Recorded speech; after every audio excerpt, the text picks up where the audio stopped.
घिरे हैं हम सवालों से, जवाब हमको चाहिए। दूसरी तरफ जो ये बहुत बड़ी समस्या हल्द्वानी में लंबे समय से है वो दूर हो सके।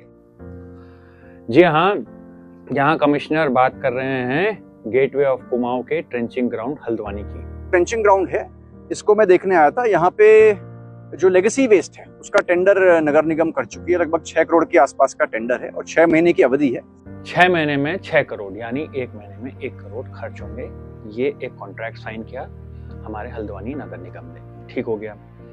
ये वर्षा काल की बात बता रहा हूँ, 2 महीने पहले दबा के काम शुरू हुआ। नो डाउट्स, डेफिनेटली काम हुआ।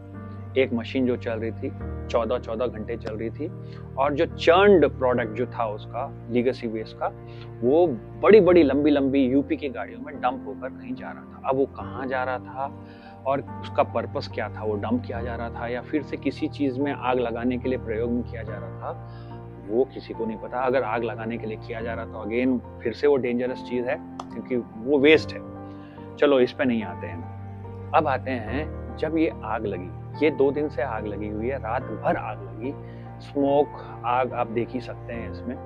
इसमें सवाल ये है कि नगर निगम या फिर कॉन्ट्रैक्ट, दोनों में से किसी ने इसको आग बुझाने की कोशिश नहीं की। मैं कम से कम 2-3 घंटा रहा वहाँ पे, मुझे तो कोई हलचल नहीं दिखी। बाद में हुआ होगा तो डेफिनेटली हो सकता है, बट जहाँ तक मेरा ख्याल है मैंने तो नहीं देखा। तो इसमें जब आग लगी तो सबसे बड़ा सवाल ये है कि ये जिम्मेदारी किसकी है बुझाने की।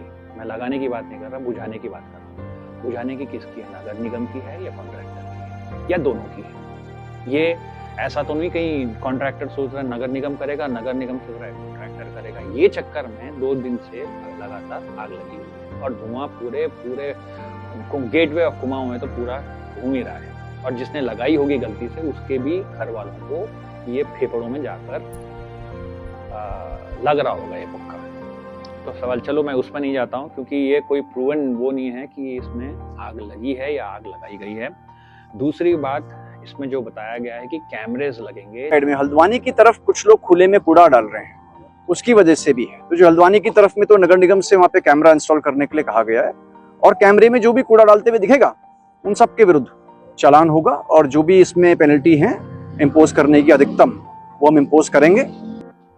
हाँ, और एक बात आप सभी से रिक्वेस्ट है कि सब्सक्राइब करिए और ये न्यूज़ को आगे बढ़ाइए। धन्यवाद। जिससे कि कोई अगर कचरा डंप करेगा तो उसको फाइन किया जाएगा। बट मेरे हिसाब से मुझे लगा नहीं कि दूर दूर तक कोई कैमरेस लगे हैं। अगर लगते भी हैं तो प्रशासन को ये पता चलेगा कि उन्हीं की गाड़ियां आकर डंप कर रही हैं। तो इसमें जवाबदेही कौन है? पोल्यूशन बोर्ड है, फॉरेस्ट है, नगर निगम है या कॉन्ट्रैक्टर है? ये बहुत बड़ा सवाल है क्योंकि यहाँ पे हम पर्यावरण की बात करें। ये जो आग लगी है, इसका जो धुआं, जिससे जहरीली गैस है, पूरे environment, wild life, human beings सभी को अफेक्ट कर रहा है। तो ये रोका जा सकता था, अभी भी रुका नहीं है, वो अभी भी चल ही रहा है। तो इसको रोकने की जिम्मेदारी किसकी है? बड़ा सवाल, आप ही बताइए।